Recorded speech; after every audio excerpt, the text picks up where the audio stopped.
आप सुन रहे हैं जगत गुरु तत्वदर्शी संत रामपाल जी महाराज द्वारा लिखित पुस्तक ज्ञान गंगा का पेज नंबर 245। गीता अध्याय 15 श्लोक 1 से 4 तथा 16 से 17 में पूर्ण परमात्मा तथा परब्रह्म ब्रह्म आदि का निर्णायक ज्ञान है।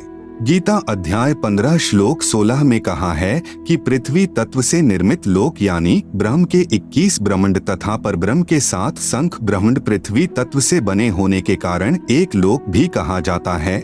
में 2 प्रभु है, एक अक्षर पुरुष अर्थात ब्रह्म, दूसरा अक्षर पुरुष अर्थात परब्रह्म। इन दोनों प्रभुओं के अंतर्गत जितने भी प्राणी हैं उनका तथा इन दोनों प्रभुओं के स्थूल शरीर तो नाशवान हैं तथा जीवात्मा अविनाशी कही गई है। गीता अध्याय 15 श्लोक 17 में कहा है कि वास्तव में पुरुषोत्तम अर्थात सर्वशक्तिमान परमेश्वर तो उपरोक्त दोनों से अन्य ही है, जो परमात्मा कहा जाता है, जो तीनों लोकों में प्रवेश करके सबका धारण पोषण करता है। वह वास्तव में अविनाशी परमेश्वर कहा जाता है। गीता अध्याय 15 के ही श्लोक 18 में गीता ज्ञान दाता यानी क्षर पुरुष ब्रह्म अपनी स्थिति बताते हुए कह रहा है कि मुझे तो लोकवेद यानी दंत कथा के आधार से पुरुषोत्तम कहते हैं, क्योंकि मैं अपने 21 ब्रह्मांडों में जितने भी प्राणी मेरे अधीन हैं, वे चाहे स्थूल शरीर में नाशवान है, चाहे आत्मा रूप में अविनाशी हैं, मैं उनसे उत्तम यानी श्रेष्ठ हूँ। इसलिए मैं लोकवेद के आधार से पुरुषोत्तम प्रसिद्ध हूँ। वास्तव में पुरुषोत्तम तो कोई और ही परमेश्वर है, जो गीता अध्याय 15 श्लोक 17 में कहा है। प्रश्न गीता अध्याय 10 श्लोक 2 में तथा 3 में कहा है कि मेरी उत्पत्ति को कोई नहीं जानता, जो मुझे अनादि अजन्मा तत्व से जानता है वह सर्व पापों से मुक्त हो जाता है।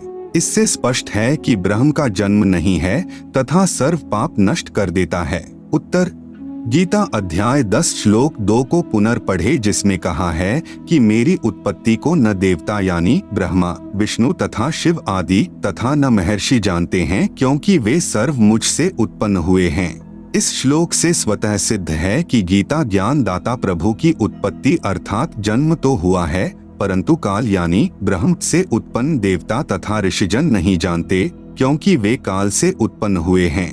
जैसे पिता के जन्म के विषय में बच्चे नहीं जानते, परंतु पिता का पिता अर्थात दादाजी ही बताता है। पूर्ण परमात्मा ने स्वयं काल लोक में प्रकट होकर ब्रह्म की उत्पत्ति के विषय में बताया है। कृपया पढ़ें सृष्टि रचना, इसी पुस्तक ज्ञान गंगा के पृष्ठ 22 से 74 तक। गीता अध्याय 10 श्लोक 3 का अनुवाद गलत किया है। जैसे गीता अध्याय 2 श्लोक 12 तथा अध्याय 4 श्लोक 5 में अपने आप को नाशवान तथा जन्म मृत्यु को बार बार प्राप्त होने वाला कहा है, तथा अध्याय 2 श्लोक 17 तथा अध्याय 8 श्लोक 3, 8 से 10 तथा 20 व अध्याय 15 श्लोक 4, 16, 17 में किसी अन्य अविनाशी अनादि परमात्मा के विषय में कहा है। इसलिए गीता अध्याय 10 श्लोक 3 में कहा है कि जो मनुष्यों में विद्वान अर्थात तत्वदर्शी संत मुझे तथा उस अनादि वास्तव में जन्म रहित सर्व लोकों के महेश्वर अर्थात परमेश्वर को तत्व से जानता है, वह तत्वदर्शी संत सत ज्ञान उच्चारण करता है, जिससे सत साधना करके पाप से मुक्त हो जाता है। आप सुन रहे हैं जगत गुरु तत्वदर्शी संत रामपाल जी महाराज द्वारा लिखित पुस्तक ज्ञान गंगा का पेज नंबर 246। इसी का प्रमाण गीता अध्याय 4 श्लोक 34 में भी है। कृपया पढ़े गीता अध्याय 10 श्लोक 3 का यथार्थ अनुवाद। अध्याय 10 का श्लोक 2। न मे विदुः सुरगणाः प्रभवं न महर्षयः अहम आद्यः हि देवानां महर्षिणां च सर्वशः। अनुवाद मैं यानी मेरी, प्रभवम यानी उत्पत्ति को, न यानी न सुरगणाः यानी देवता लोग जानते हैं, और न यानी न महर्षयः यानी महर्षिजन ही, विदुः यानी जानते हैं, ही यानी क्योंकि, अहम यानी मैं, सर्वशः यानी सब प्रकार से, देवानाम यानी देवताओं का, च यानी और, महर्षिनाम यानी महर्षियों का भी, आद्यः यानी आदि अर्थात उत्पत्ति का कारण हूँ। अध्याय 10 का श्लोक 3। यह माम अजम अनादिम च वेत्ति लोक महेश्वरम असम्मूढ़ सह मत रेषु सर्वपापैः प्रमुच्यते। अनुवाद यह यानी जो विद्वान व्यक्ति माम यानी मुझको, च यानी तथा, अनादिम यानी सदा रहने वाले अर्थात पुरातन, अजम यानी जन्म न लेने वाले, लोक महेश्वरम यानी सर्व लोकों के महान ईश्वर अर्थात सर्वोच्च परमेश्वर को वेत्ती यानी जानता है, सह यानी वह, मत्र्येषु यानी शास्त्रों को सही जानने वाला अर्थात वेदों के अनुसार ज्ञान रखने वाला, असम्मूढ़ यानी अर्थात तत्वदर्शी विद्वान, सर्वपापैः यानी संपूर्ण पापों को, प्रमुच्यते यानी विस्तृत वर्णन के साथ कहता है अर्थात वही सृष्टि ज्ञान व कर्मों का सही वर्णन करता है अर्थात अज्ञान से पूर्ण रूप से मुक्त कर देता है, जिस कारण तत्वदर्शी संत द्वारा बताई वास्तविक साधना के आधार पर भक्ति करने वाले के सर्व पाप नष्ट हो जाते हैं। गीता ज्ञान दाता ब्रह्म यानी काल की उत्पत्ति का संकेत। अध्याय 10 के श्लोक 2 में कहा है कि अर्जुन मेरी उत्पत्ति यानी जन्म को न तो देवता जानते हैं न ही महर्षि जन जानते हैं, क्योंकि यह सब मेरे से पैदा हुए हैं। इससे स्वसिद्ध है कि ब्रह्म यानी काल की उत्पत्ति तो हुई है परंतु देवता व ऋषि नहीं जानते। जैसे पिताजी की उत्पत्ति को बच्चे नहीं बता सकते परंतु दादाजी जानता है, इसी प्रकार 21 ब्रह्मांड में सर्व देव ऋषि आदि ज्योति निरंजन ब्रह्म अर्थात काल तथा प्रकृति यानी दुर्गा के संयोग से उत्पन्न हुए हैं। इसलिए कह रहा है कि मेरी उत्पत्ति को 21 ब्रह्मांडों में कोई नहीं जानता, क्योंकि सर्व की उत्पत्ति मेरे से हुई है। केवल पूर्ण ब्रह्म ही काल यानी ब्रह्म की उत्पत्ति बता सकता है, क्योंकि ब्रह्म यानी काल की उत्पत्ति परम अक्षर ब्रह्म यानी पूर्ण ब्रह्म से हुई है, जिसका गीता जी के अध्याय 3 के श्लोक 14-15 में ब्रह्म की उत्पत्ति का प्रत्यक्ष प्रमाण है। अध्याय 10 के श्लोक 3 जो तत्वदर्शी अर्थात विद्वान व्यक्ति मुझे तथा कभी न जन्म लेने वाले सर्व लोकों के महेश्वर अर्थात अविनाशी परमात्मा को जानता है, वह चारों वेदों ऋग्वेद, सामवेद, यजुर्वेद तथा अथर्ववेद को जानता है, वह तत्वदर्शी संत है। आप सुन रहे हैं जगत गुरु तत्वदर्शी संत रामपाल जी महाराज द्वारा लिखित पुस्तक ज्ञान गंगा का पेज नंबर 247। उसके द्वारा बताए भक्ति मार्ग से साधना करने से सर्व पाप नष्ट हो जाते हैं। गीता जी के अध्याय 15 के श्लोक 16, 17, 18 में वर्णन है कि पूर्ण परमात्मा अविनाशी तो अन्य ही है, जो तीनों लोकों में प्रवेश करके सबका धारण पोषण करता है। मुझ यानी काल को तो केवल इसलिए पुरुषोत्तम कहते हैं क्योंकि मैं 21 ब्रह्मांडों में मेरे अधीन स्थूल शरीर में नाशवान प्राणियों तथा अविनाशी जीवात्मा से उत्तम हूँ। इसलिए मुझे लोक वेद अर्थात दंत कथाओं के आधार से पुरुषोत्तम कहा है, परंतु वास्तव में मैं अविनाशी या पालन करता नहीं हूँ। गीता जी के अध्याय नंबर 3 के श्लोक 14-15 में कहा है कि सर्वजीव अन्न से उत्पन्न होते हैं, अन्न वर्षा से होता है, वर्षा यज्ञ से होती है, यज्ञ शुभ कर्मों से, कर्म ब्रह्म से उत्पन्न हुए, ब्रह्म अविनाशी परमात्मा से उत्पन्न हुआ। वही अविनाशी सर्वव्यापक परमात्मा ही यज्ञों में प्रतिष्ठित है, यज्ञों में पूज्य है, वही यज्ञों का फल भी देता है, अर्थात वास्तव में अधियज्ञ भी वही है। फिर गीता जी के अध्याय 10 के श्लोक नंबर 2 में कहा है कि मेरी उत्पत्ति यानी प्रभवम को कोई नहीं जानता है। इससे सिद्ध है कि काल यानी ब्रह्म भी उत्पन्न हुआ है, इसलिए यह कहीं पर आकार में भी है। नहीं तो कृष्ण जी तो अर्जुन के सामने ही खड़े थे, वे तो कह ही नहीं सकते कि मैं अनादि अजम यानी अजन्मा हूँ। यह सर्वकाल यानी अदृश्य ब्रह्म ही श्री कृष्ण जी के शरीर में जीवस्थ रूप यानी प्रेतवत प्रवेश करके से बोलकर अपनी प्रतिष्ठा यानी स्थिति की सही जानकारी गीता रूप में दे गया। उपरोक्त विवरण से गीता जी में सिद्ध हुआ कि ब्रह्म की उत्पत्ति पूर्ण ब्रह्म से हुई है। यही प्रमाण अथर्ववेद कांड 4 अनुवाक 1 मंत्र 3 में भी है। कृपया निम्न पढ़े। कांड नंबर 4 अनुवाक नंबर 1 मंत्र नंबर 3। प्रयोजगे विद्वानस्य बंधुर्विश्वा देवानाम जनिमा विवक्ति ब्रह्म ब्रह्मण उज्जभार मध्यान्नी चैरुच्चैः स्वधा अभिप्रतस्थ प्र यह जगे विद्वानस्य बंधुः विश्वा देवानाम जनिमा विवक्ति ब्रह्म ब्रह्मण उज्जभार मध्यात् निचैः उच्चैः स्वधा अभियः प्रतस्थ। अनुवाद। प्र यानी सर्वप्रथम, देवानाम यानी देवताओं व ब्रह्मांडों की, जगे यानी उत्पत्ति के ज्ञान को, विद्वानस्य यानी जिज्ञासु भक्त का, यह यानी जो, बंधुः यानी वास्तविक साथी अर्थात पूर्ण परमात्मा ही अपने निज सेवक को जनिमा यानी सर्व की उत्पत्ति करता अपने द्वारा सृजन किए हुए को विभक्ति यानी स्वयं ही ठीक ठीक विस्तार पूर्वक बताता है कि ब्रह्मणः यानी पूर्ण परमात्मा ने मध्यात् यानी अपने मध्य से अर्थात शब्द शक्ति से ब्रह्म यानी ब्रह्मक्षर पुरुष अर्थात काल को उज्जभार यानी उत्पन्न करके विश्वा यानी सारे संसार को अर्थात सर्व लोकों को उच्चैः यानी ऊपर सतलोक आदि नीचैः यानी नीचे पर ब्रह्म व ब्रह्म के सर्व ब्रह्मंडक स्वधा यानी अपनी धारण करने वाली अभियः यानी आकर्षण शक्ति से प्रतस्थौ यानी दोनों को अच्छी प्रकार स्थित किया। आप सुन रहे हैं जगत गुरु तत्वदर्शी संत रामपाल जी महाराज द्वारा लिखित पुस्तक ज्ञान गंगा का पेज नंबर 248। भावार्थ पूर्ण परमात्मा अपने द्वारा रची सृष्टि का ज्ञान तथा सर्व आत्माओं की उत्पत्ति का ज्ञान अपने निजी दास को स्वयं ही सही बताता है कि पूर्ण परमात्मा ने अपने मध्य अर्थात अपने शरीर से अपनी शब्द शक्ति के द्वारा ब्रह्म यानी शर पुरुष काल की उत्पत्ति की तथा सर्व ब्रह्मांडों को ऊपर सतलोक अलखलोक अगमलोक अनामी लोक आदि तथा नीचे पर ब्रह्म के साथ संख ब्रह्मांड तथा ब्रह्म के 21 ब्रह्मांडों को अपनी धारण करने वाली आकर्षण शक्ति से ठहराया हुआ है।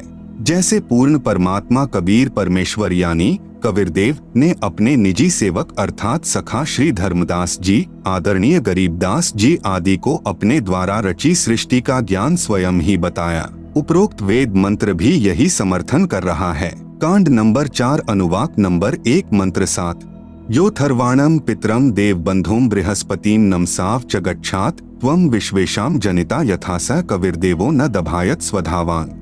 यह थर्वाणम पितरम देव बंधुम बृहस्पतिम नमसा अव च गच्छात त्वं विश्वेशाम जनिता यथा स कविर्देवः न दभायत स्वधावान। अनुवाद यह यानी जो अथर्वाणम यानी अचल अर्थात अविनाशी पितरम यानी जगत पिता देवबंधुम यानी भक्तों का वास्तविक साथी अर्थात आत्मा का आधार बृहस्पतिम यानी जगत गुरु च यानी तथा नमसा यानी विनम्र पुजारी अर्थात विधिवत साधक को अव यानी सुरक्षा के साथ गच्छात यानी सतलोक गए हुओं को सतलोक ले जाने वाला विश्वेशाम यानी सर्व ब्रह्मांडों की जनिता यानी रचना करने वाला जगदम्बा अर्थात माता वाले गुणों से भी युक्त न दभायत यानी काल की तरह धोखा न देने वाले स्वधावान यानी स्वभाव अर्थात गुणों वाला यथा यानी ज्यों का त्यों अर्थात वैसा ही सह यानी वह त्वम यानी आप कबीरदेवः कबीर देवः यानी कबीरदेव है अर्थात भाषा भिन्न इसे कबीर परमेश्वर भी कहते हैं।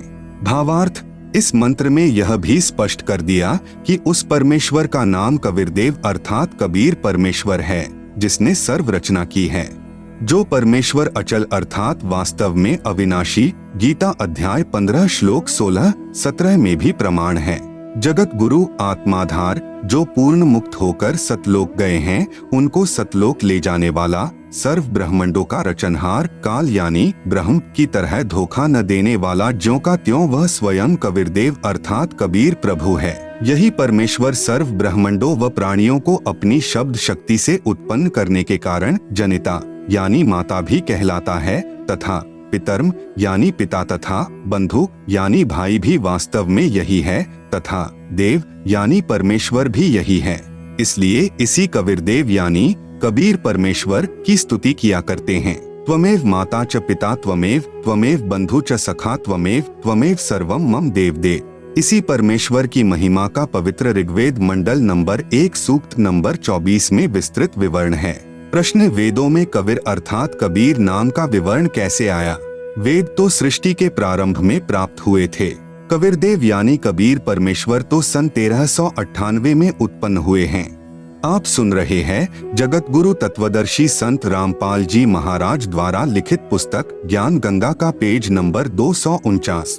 उत्तर पूर्ण परमात्मा का वास्तविक नाम कबीरदेव है तथा उपमात्मक नाम सत्पुरुष परम अक्षर ब्रह्म पूर्ण ब्रह्म आदि हैं। जैसे देश के प्रधानमंत्री जी का शरीर का नाम कुछ और होता है तथा प्रधानमंत्री प्राइम मिनिस्टर आदि पद के नाम हैं। यही पूर्ण परमात्मा कबीरदेव नामांतरण करके चारों युगों में आए हैं तथा सृष्टि व वेदों की रचना से पूर्व भी अनामी यानी अनामय लोक में मानव सदृश शरीर में कबीरदेव नाम से विद्यमान थे। वहीं कबीरदेव फिर सतलोक की रचना करके सतलोक में विराजमान हो गए। तत्पश्चात परब्रह्म तथा ब्रह्म के सर्व लोकों व वेदों की रचना की, इसलिए वेदों में कबीरदेव का विवरण है। कबीर साहेब द्वारा विभीषण तथा मंदोदरी को शरण में लेना। परमेश्वर मुनिंद्र अनल अर्थात नल तथा अनिल अर्थात नील को शरण में लेने के उपरांत श्रीलंका में गए।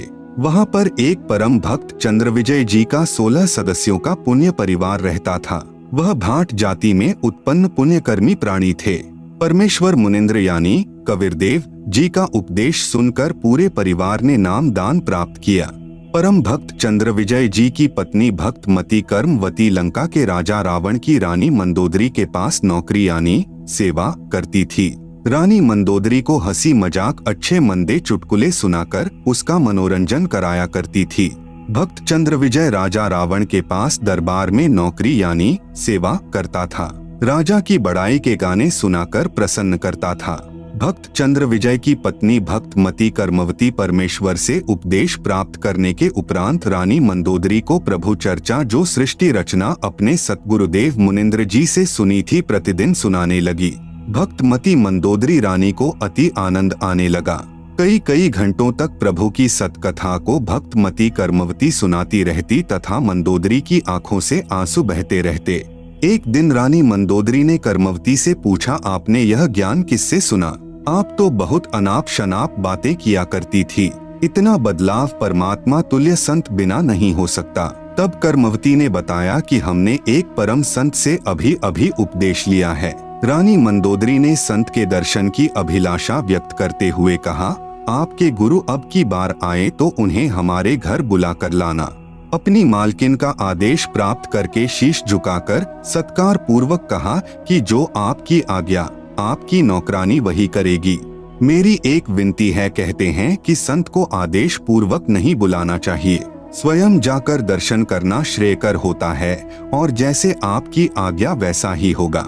महारानी मंदोदरी ने कहा कि अब के आपके गुरुदेव जी आए तो मुझे बताना, मैं स्वयं दर्शन करूंगी। परमेश्वर ने फिर श्रीलंका में कृपा की। मंदोदरी रानी ने उपदेश प्राप्त किया। कुछ समय उपरांत अपने प्रिय देवर श्री भक्त विभीषण जी को उपदेश दिलाया। आप सुन रहे हैं जगत गुरु तत्वदर्शी संत रामपाल जी महाराज द्वारा लिखित पुस्तक ज्ञान गंगा का पेज नंबर 250।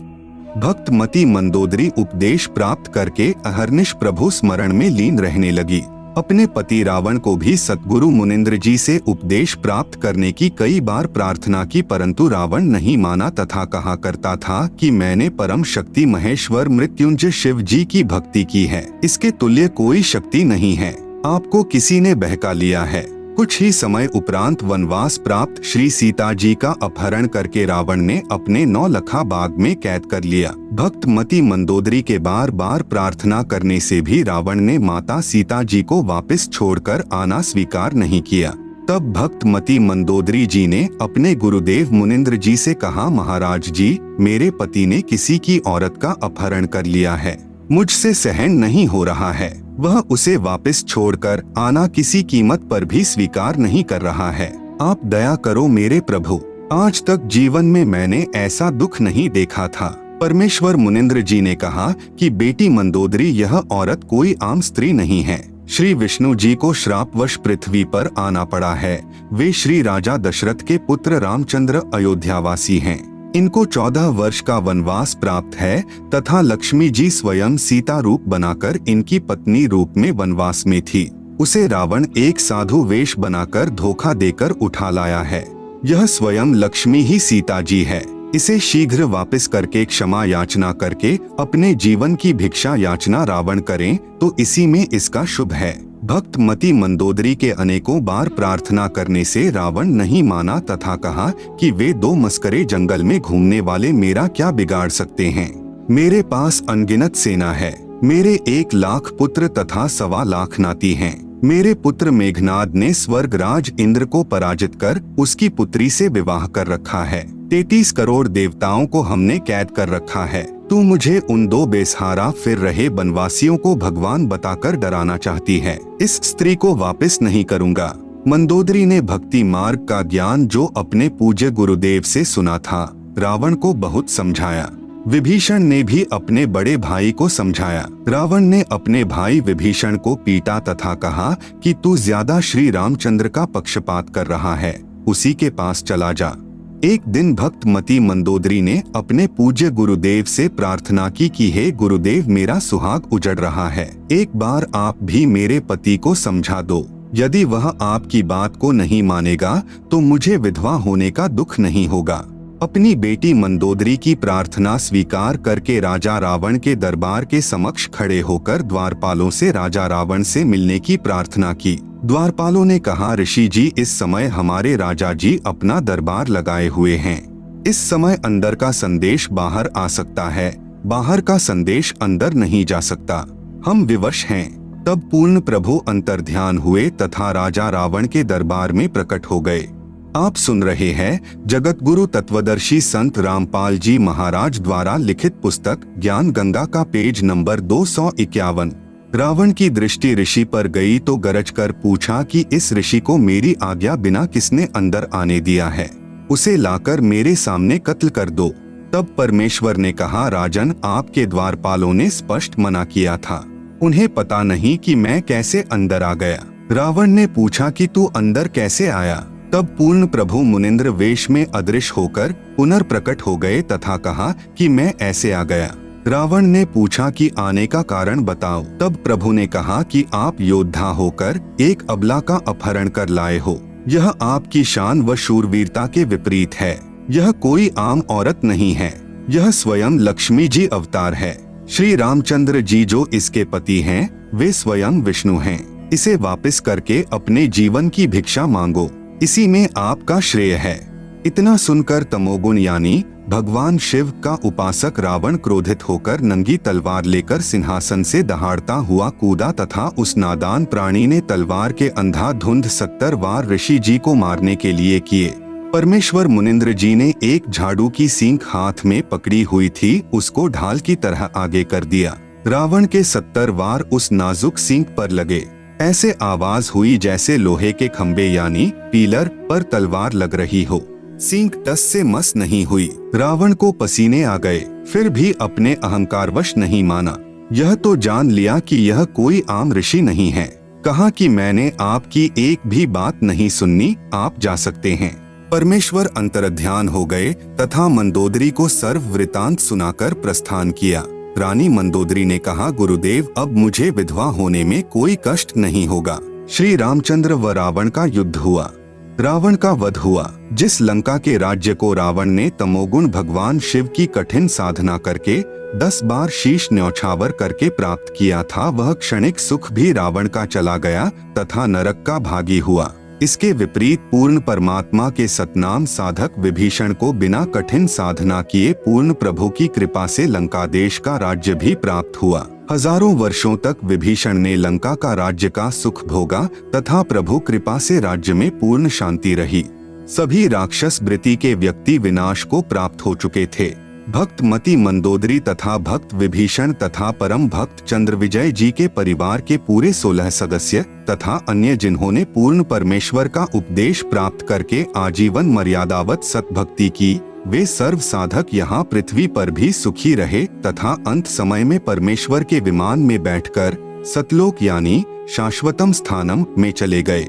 इसीलिए पवित्र गीता अध्याय 7 मंत्र 12 से 15 में कहा है कि तीनों गुणों यानी रजगुण ब्रह्मा जी, सतगुण विष्णु जी, तमगुण शिव जी की साधना से मिलने वाली क्षणिक सुविधाओं के द्वारा जिनका ज्ञान हरा जा चुका है, वे राक्षस स्वभाव वाले मनुष्यों में नीच दुष्कर्म करने वाले मूर्ख मुझ यानी काल ब्रह्म को भी नहीं भजते। आप सुन रहे हैं जगत गुरु तत्वदर्शी संत रामपाल जी महाराज द्वारा लिखित पुस्तक ज्ञान गंगा का पेज नंबर 252।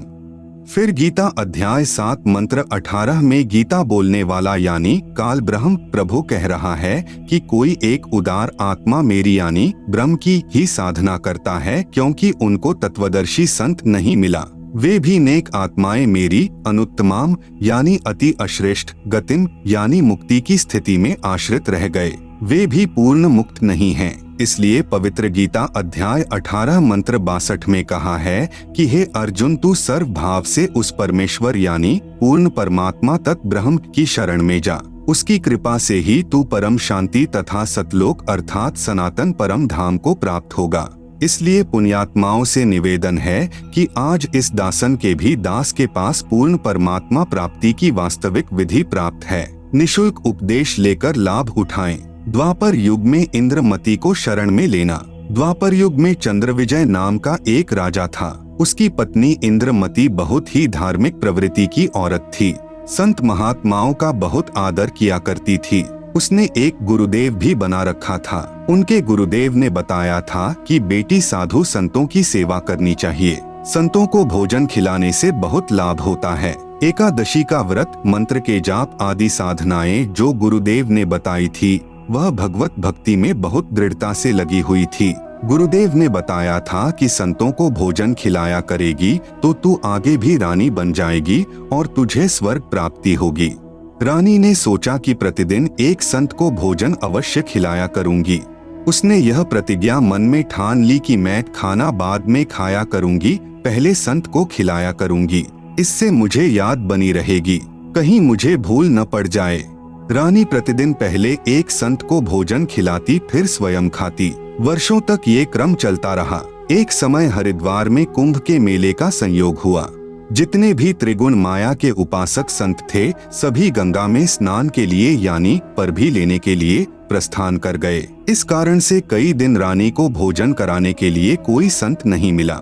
रानी इंद्रमती ने स्वयं भी भोजन नहीं किया। चौथे दिन अपनी बांदी से कहा कि बांदी देख ले, कोई संत मिल जाए तो, नहीं तो आज तेरी रानी जीवित नहीं रहेगी। आज मेरे प्राण निकल जाएंगे परंतु मैं खाना नहीं खाऊंगी। वह दीन दयाल कबीर परमेश्वर अपने पूर्व वाले भक्त को शरण में लेने के लिए न जाने क्या कारण बना देता है। बांदी ने ऊपर अटारी पर चढ़कर देखा कि सामने से एक संत आ रहा था। सफेद कपड़े थे। द्वापर युग में परमेश्वर कबीर करुणामय नाम से आए थे। बांदी नीचे आई और रानी से कहा कि एक व्यक्ति है जो साधु जैसा नजर आता है। रानी ने कहा कि जल्दी से बुला ला। बांदी महल से बाहर गई तथा प्रार्थना की कि साहेब, आपको हमारी रानी ने याद किया है। करुणामय साहेब ने कहा कि रानी ने मुझे क्यों याद किया है, मेरा और रानी का क्या संबंध। नौकरानी ने सारी बात बताई। करुणामय यानी कबीर साहेब ने कहा कि रानी को आवश्यकता पड़े तो यहाँ आ जाए, मैं यहाँ खड़ा हूँ, तू बांदी और वह रानी। आप सुन रहे हैं जगत गुरु तत्वदर्शी संत रामपाल जी महाराज द्वारा लिखित पुस्तक ज्ञान गंगा का पेज नंबर 253। मैं वहाँ जाऊँ और यदि वह कह दे कि तुझे किसने बुलाया था या उसका राजा ही कुछ कह दे और बेटी संतों का अनादर बहुत पापदायक होता है। बांदी फिर वापस आई और रानी से सब वार्ता कह सुनाई। तब रानी ने कहा कि बांदी मेरा हाथ पकड़ और चल। जाते ही रानी ने दंडवत प्रणाम करके प्रार्थना की कि हे परवरदिगार, चाहती तो ये हूँ कि आपको कंधे पर बैठा लूं। करुणामय साहेब ने कहा, बेटी मैं यही देखना चाहता था कि तेरे में कोई श्रद्धा भी है या वैसे ही भूखी मर रही है। रानी ने अपने हाथों खाना बनाया। करुणामय रूप में आए कबीरदेव ने कहा कि मैं खाना नहीं खाता, मेरा शरीर खाना खाने का नहीं है। तो रानी ने कहा कि मैं भी खाना नहीं खाऊंगी। करुणामय साहेब जी ने कहा कि ठीक है बेटी, लाओ खाना खाते हैं, क्योंकि समर्थ उसी को कहते हैं जो चाहे सो करे। करुणामय साहेब ने खाना खा लिया। फिर रानी से पूछा कि जो यह तू साधना कर रही है यह तेरे को किसने बताई है। रानी ने कहा कि मेरे गुरुदेव ने आदेश दिया है। कबीर साहेब ने पूछा, क्या आदेश दिया है तेरे गुरुदेव ने। इंद्रमती ने कहा कि ब्रह्मा विष्णु महेश की पूजा, एकादशी का व्रत, तीर्थ भ्रमण, देवी पूजा, श्राद्ध निकालना, मंदिर में जाना, संतों की सेवा करना। करुणामय यानी कबीर साहेब ने कहा कि जो साधना तेरे गुरुदेव ने दी है तेरे को जन्म और मृत्यु तथा स्वर्ग नरक व 84 लाख योनियों के कष्ट से मुक्त नहीं हो सकती। रानी ने कहा कि महाराज जी जितने भी संत हैं अपनी अपनी प्रभुता आप ही बनाने आते हैं, मेरे गुरुदेव के बारे में कुछ नहीं कहोगे, मैं चाहे मुक्त हो या न हो। अब करुणामय यानी कबीर साहेब सोचते हैं कि इस भोले जीव को कैसे समझाएं। इन्होंने जो पूछ पकड़ ली उसको छोड़ नहीं सकते, मर सकते हैं। करुणामय साहेब ने कहा कि बेटी वैसे तो तेरी इच्छा है, मैं निंदा नहीं कर रहा।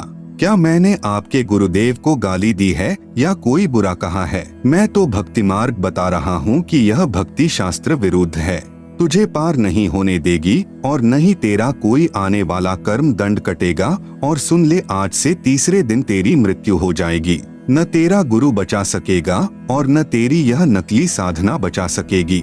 जब मरने की बारी आती है फिर जीव को डर लगता है। वैसे तो नहीं मानते। रानी ने सोचा कि संत झूठ नहीं बोलते, कहीं ऐसा न हो कि मैं परसों ही मर जाऊं। इस डर से करुणामय साहेब से पूछा कि साहेब क्या मेरी जान बच सकती है? कबीर साहेब यानी करुणामय ने कहा कि बच सकती है, अगर तू मेरे से उपदेश लेगी, मेरी शिष्या बनेगी, पिछली पूजाएं त्यागेगी, तब तेरी जान बचेगी। इंद्रमती ने कहा, मैंने सुना है कि गुरुदेव नहीं बदलना चाहिए, पाप लगता है। कबीर साहेब यानी करुणामय ने कहा कि नहीं पुत्री, यह भी तेरा भ्रम है। एक वैद्य यानी डॉक्टर से दवाई न लगे तो क्या दूसरे से नहीं लेते? एक 5वीं कक्षा का अध्यापक होता है, फिर एक उच्च कक्षा का अध्यापक होता है। बेटी अगली कक्षा में जाना होगा, क्या सारी उम्र 5वीं कक्षा में ही लगी रहेगी? इसको छोड़ना पड़ेगा। तू अब आगे की पढ़ाई पढ़, मैं पढ़ाने आया हूँ। वैसे तो नहीं मानती, परंतु मृत्यु दिखने लगी कि संत कह रहा है तो कहीं बात न बिगड़ जाए। ऐसा विचार करके इंद्रमती ने कहा कि जैसे आप कहोगे मैं वैसे ही करूंगी। आप सुन रहे हैं जगत गुरु तत्वदर्शी संत रामपाल जी महाराज द्वारा लिखित पुस्तक ज्ञान गंगा का पेज नंबर 254। करुणामय यानी कबीर साहेब ने उपदेश दिया, कहा कि तीसरे दिन मेरे रूप में काल आएगा, तू उससे बोलना मत। जो मैंने नाम दिया है 2 मिनट तक इसका जाप करना, 2 मिनट के बाद उसको देखना है, उसके बाद सत्कार करना है। वैसे तो गुरुदेव आए तो अति शीघ्र चरणों में गिर जाना चाहिए, ये मेरा केवल इस बार आदेश है। रानी ने कहा, ठीक है जी। अब रानी को तो चिंता बनी हुई थी, श्रद्धा से जाप कर रही थी। कबीर साहेब यानी करुणामय साहेब का रूप बनाकर गुरुदेव रूप में काल आया। आवाज लगाई, इंद्रमती इंद्रमती। अब उसको तो पहले ही डर था, स्मरण करती रही थी, काल की तरफ नहीं देखा। 2 मिनट के बाद जब देखा तो काल का स्वरूप बदल गया। काल का ज्यों का त्यों चेहरा दिखाई देने लगा, करुणामय साहेब का स्वरूप नहीं रहा। जब काल ने देखा कि तेरा तो स्वरूप बदल गया, वह जान गया कि इसके पास कोई शक्ति युक्त मंत्र है। यह कहकर चला गया कि तुझे फिर देखूंगा, अब तो बच गई। रानी बहुत खुश हुई, फूली नहीं समाई। कभी अपनी बांदियों को कहने लगी कि मेरी मृत्यु होनी थी, मेरे गुरुदेव ने मुझे बचा दिया। राजा के पास गई तथा कहा कि आज मेरी मृत्यु होनी थी, मेरे गुरुदेव ने रक्षा कर दी, मुझे लेने के लिए काल आया था। राजा ने कहा कि तू ऐसे ही ड्रामे करती रहती है, काल आता तो क्या तुझे छोड़ जाता? ये संत वैसे बहका देते हैं, अब इस बात को वह कैसे माने? खुशी खुशी में रानी लेट गई। कुछ देर के बाद सर्प बनकर काल फिर आया और रानी को डस लिया। जो ही सर्प ने डसा रानी को पता चल गया। रानी जोर से चिल्लाई, मुझे सांप ने डंस लिया। नौकर भागे। देखते ही देखते एक मोरी यानी पानी निकलने का छोटा छिद्र में से वह सर्प निकल गया। अपने गुरुदेव को पुकार कर रानी बेहोश हो गई। करुणामय यानी कबीर साहेब वहां प्रकट हो गए। लोगों को दिखाने के लिए मंत्र बोला। वे तो बिना मंत्र भी जीवित कर सकते हैं, किसी जंत्र मंत्र की आवश्यकता नहीं। इंद्रमती को जीवित कर दिया। रानी ने बड़ा शुक्र मनाया कि हे बंदी छोड़, यदि आज आपकी शरण में नहीं होती तो मेरी मृत्यु हो जाती। साहेब ने कहा कि इंद्रमती, इस काल को मैं तेरे घर में घुसने भी नहीं देता, तेरे पर यह हमला भी नहीं करता, परंतु तुझे विश्वास नहीं होता। तू यह सोचती कि मेरे ऊपर कोई आपत्ति नहीं आनी थी। गुरुजी ने मुझे बहकाकर नाम दे दिया, इसलिए तेरे को थोड़ा सा झटका दिखाया है, नहीं तो बेटी तेरे को विश्वास नहीं होता। धर्मदास यहाँ घना अंधेरा, बिन परिचय जीव जम का चेहरा। कबीर साहेब यानी करुणामय ने कहा कि अब जब मैं चाहूंगा तब तेरी मृत्यु होगी। गरीबदास जी कहते हैं कि गरीब काल डरे करतार से, जय जय जय जगदीश, जौरा जौरी झाड़ती पग रज डारे शीश। यह काल कबीर भगवान यानी कबीर परमेश्वर से डरता है और यह मौत कबीर साहेब के जूते झाड़ती है, अर्थात नौकर तुल्य है। फिर उस धूल को अपने सिर पर लगाती है कि आप जिसको मारने का आदेश दोगे उसके पास जाऊंगी, नहीं मैं नहीं जाऊंगी। आप सुन रहे हैं जगत गुरु तत्वदर्शी संत रामपाल जी महाराज द्वारा लिखित पुस्तक ज्ञान गंगा का पेज नंबर 255।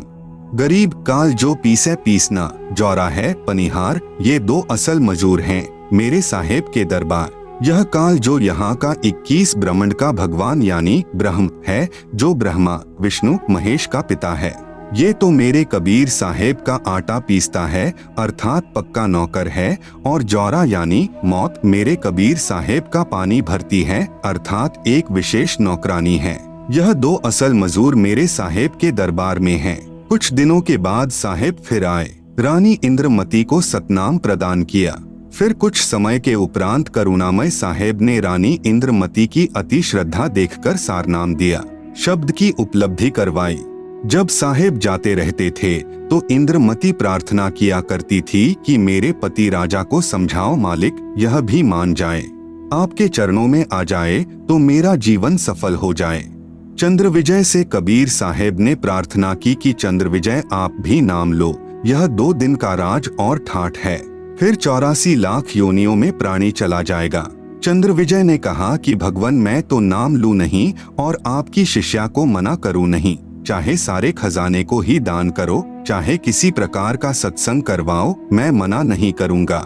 कबीर साहेब यानी करुणामय ने पूछा आप नाम क्यों नहीं लोगे? चंद्रविजय राजा ने कहा कि मैंने तो बड़े बड़े राजाओं की पार्टियों में जाना पड़ता है।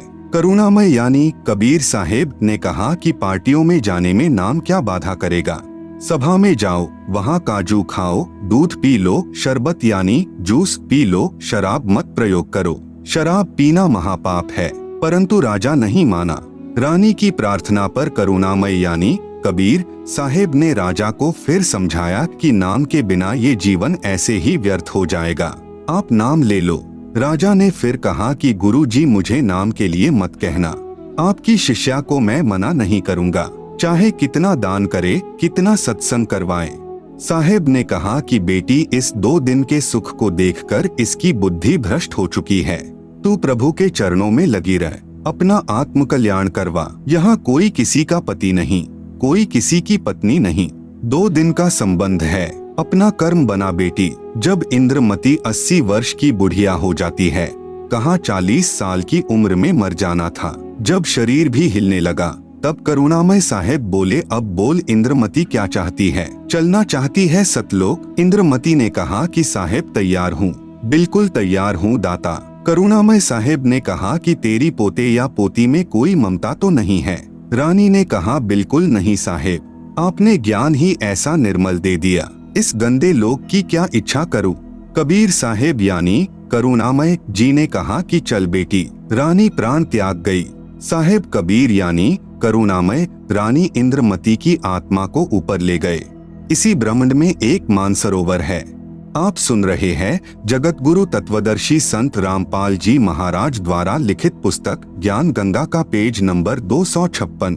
उस मानसरोवर पर जाकर इस आत्मा को स्नान कराना होता है। इस प्राणी को वहाँ साहेब कुछ समय तक रखते हैं। अब पूछते हैं कि अब फिर बता दे कि तेरी कुछ इच्छा हो तो दोबारा जन्म लेना पड़ेगा।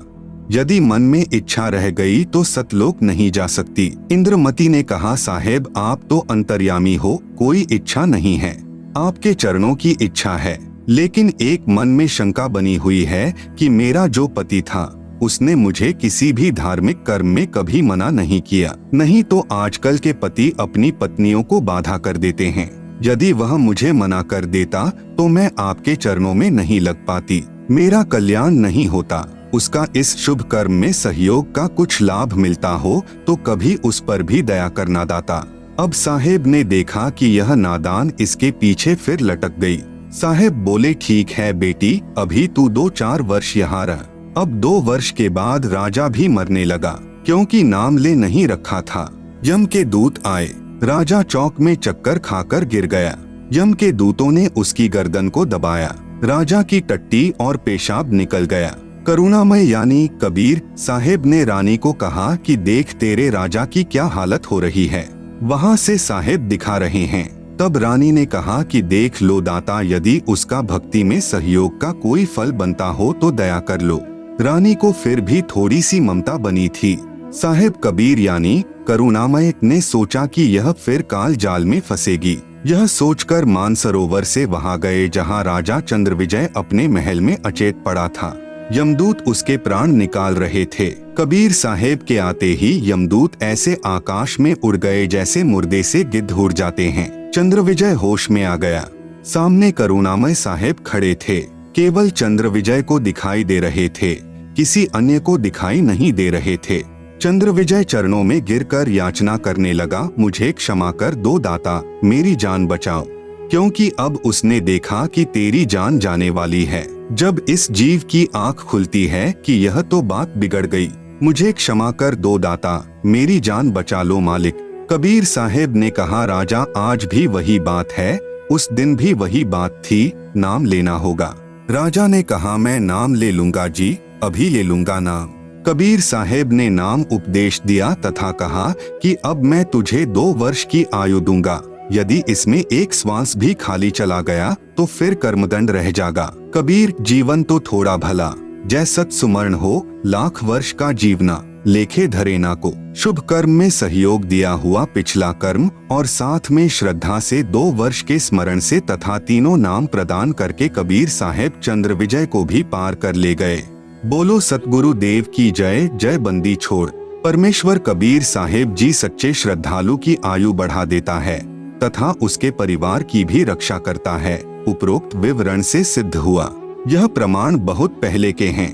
वर्तमान में साधारण व्यक्ति विश्वास नहीं करता। वर्तमान में पूज्य कबीर परमेश्वर की शक्ति से मुझ दास के द्वारा हुए कष्ट निवारण तथा आयु वृद्धि के ढेर सारे प्रमाण पढ़े पुस्तक परमेश्वर का सार संदेश आप सुन रहे हैं। जगत गुरु तत्वदर्शी संत रामपाल जी महाराज द्वारा लिखित पुस्तक ज्ञान गंगा का पेज नंबर 257। पवित्र पुराणों का रहस्य। पुराणों को समझने के लिए कृपया ध्यान रहे कि श्री ब्रह्मा पुराण, श्री विष्णु पुराण तथा श्री शिव पुराण ब्रह्म की लीला से प्रारंभ होते हैं, जिसे प्रथम अव्यक्त गीता अध्याय 7 श्लोक 25 में कहा है, जो गीता अध्याय 11 श्लोक 32 में कहता है कि मैं काल हूँ। इसी को क्षर पुरुष तथा ज्योति निरंजन भी कहा जाता है। यही सदाशिव काल रूपी ब्रह्म भी कहलाता है। यही ब्रह्मांड में एक ब्रह्मलोक की रचना करके उसके ऊपरी हिस्से में रहता है।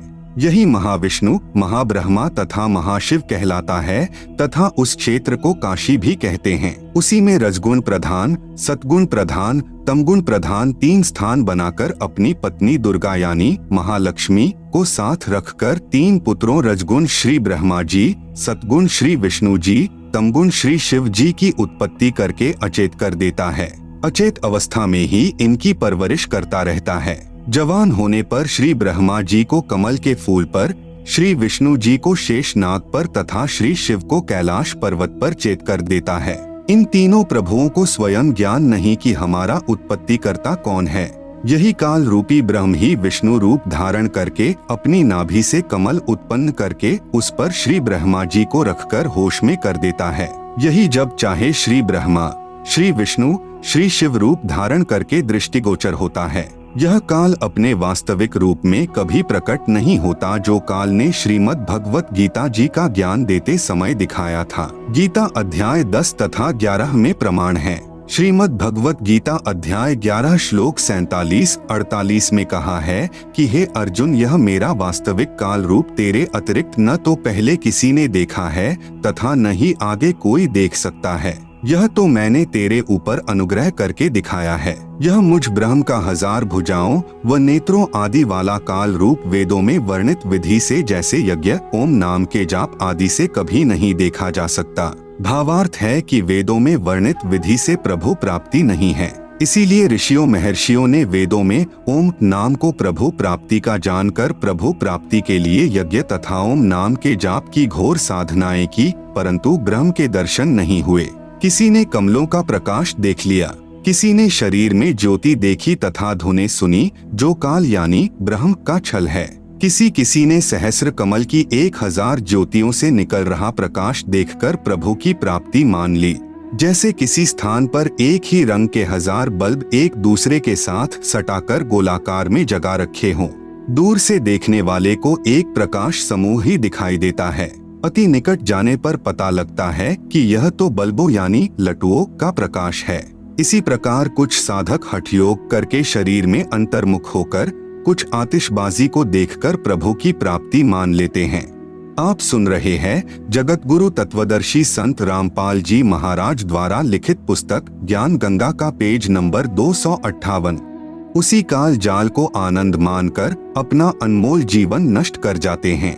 वेदों में स्पष्ट लिखा है कि परमेश्वर सशरीर है। यजुर्वेद अध्याय 1 मंत्र 15 तथा अध्याय 5 मंत्र 1 में प्रमाण है। अग्ने तनूरसी विष्णवे त्वा सोमस्य तनूरसी, जिसका शब्दार्थ है कि परमेश्वर सशरीर है।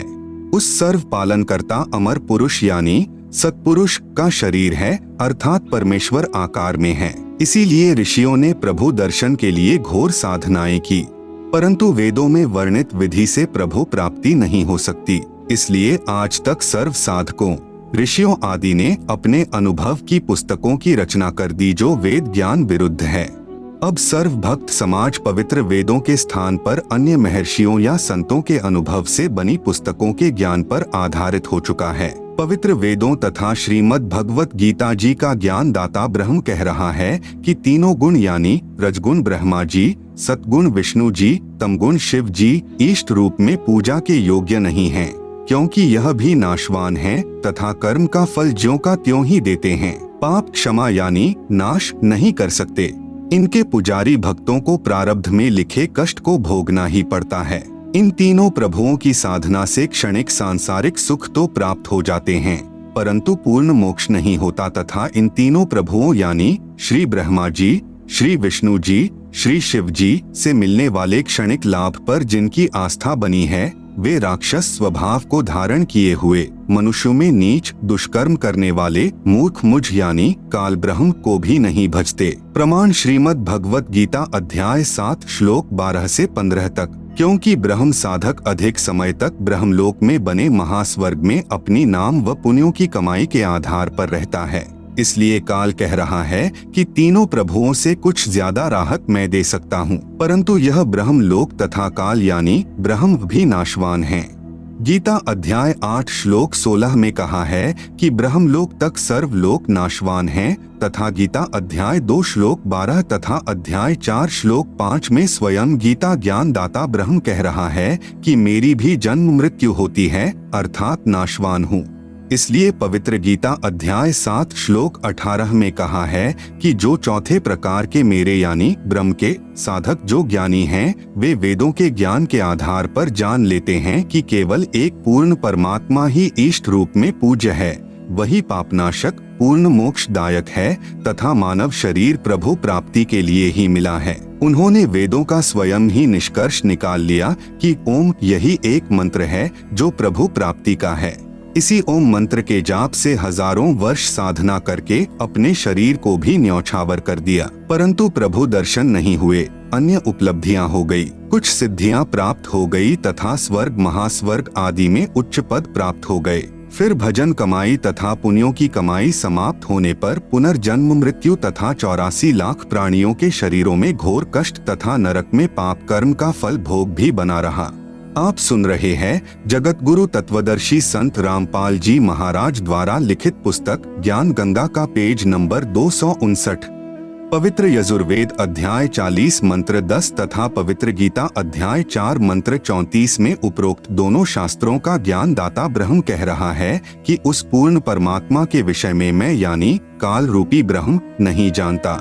उस परमेश्वर के विषय में पूर्ण जानकारी अर्थात तत्व ज्ञान तथा उस परमेश्वर की प्राप्ति की विधि अर्थात पूर्ण मोक्ष मार्ग की जानकारी के लिए तत्वदर्शी संतों की खोज कर फिर वे जैसे साधना बताएं वैसे कर उसके पश्चात उस परमपद परमेश्वर की खोज करनी चाहिए, जिसमें गए हुए साधक फिर लौटकर संसार में नहीं आते, अर्थात पूर्ण मोक्ष प्राप्त करके सदा के लिए जन्म मृत्यु तथा 84 लाख योनियों के कष्ट तथा नरक की पीड़ा के कष्ट से मुक्त हो जाते हैं तथा पूर्ण शांति प्राप्त करके शाश्वतम स्थानम यानी अविनाशी लोक अर्थात सतलोक को प्राप्त हो जाते हैं।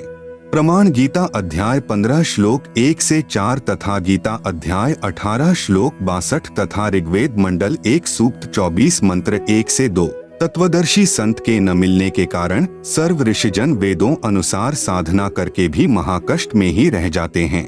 इसलिए गीता अध्याय 7 श्लोक 18 में कहा है कि जो ज्ञानी आत्मा हैं, वे हैं तो उदार, क्योंकि प्रभु प्राप्ति के लिए तन मन धन से वेदों अनुसार साधना करते हैं, परंतु वे भी मुझ यानी काल ब्रह्म की अनुत्माम यानी अति घटिया गति अर्थात साधना से मिलने वाले लाभ पर ही आश्रित हैं, जिससे इनका पूर्ण मोक्ष नहीं हो सकता।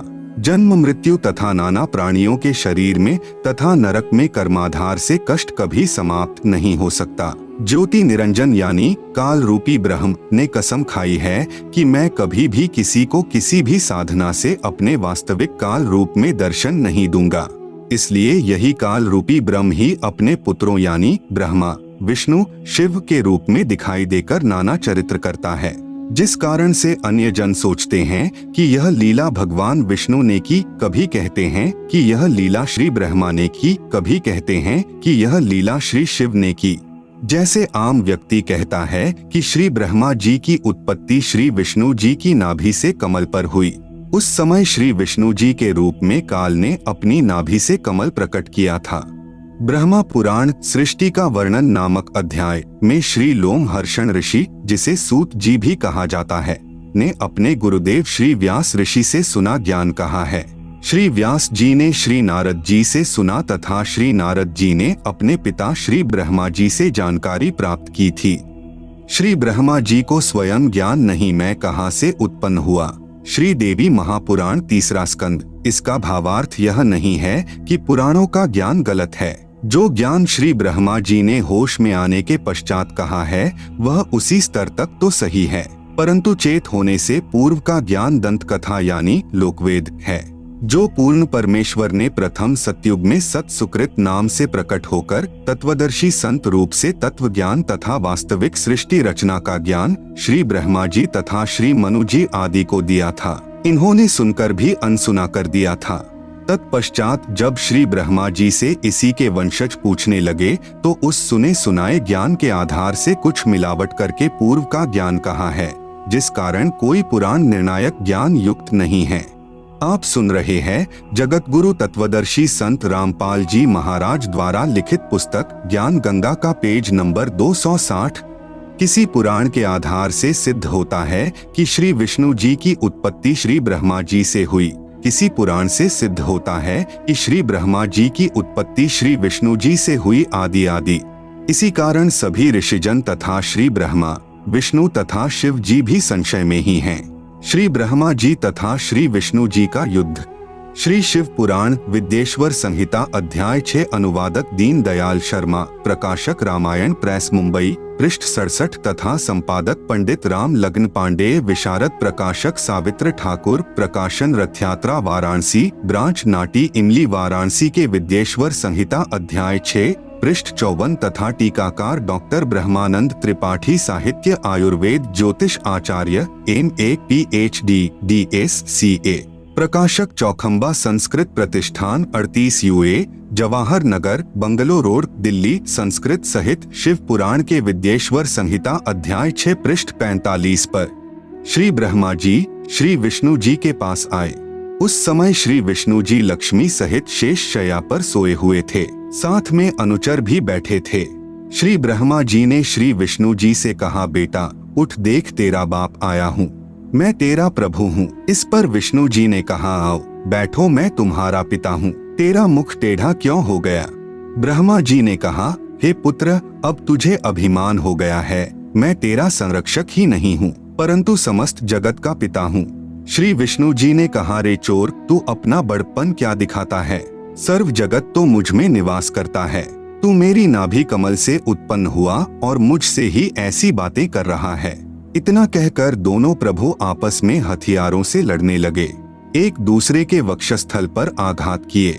यह देखकर सदाशिव यानी काल रूपी ब्रह्म ने एक तेजोमय लिंग उन दोनों के मध्य खड़ा कर दिया, तब उनका युद्ध समाप्त हुआ।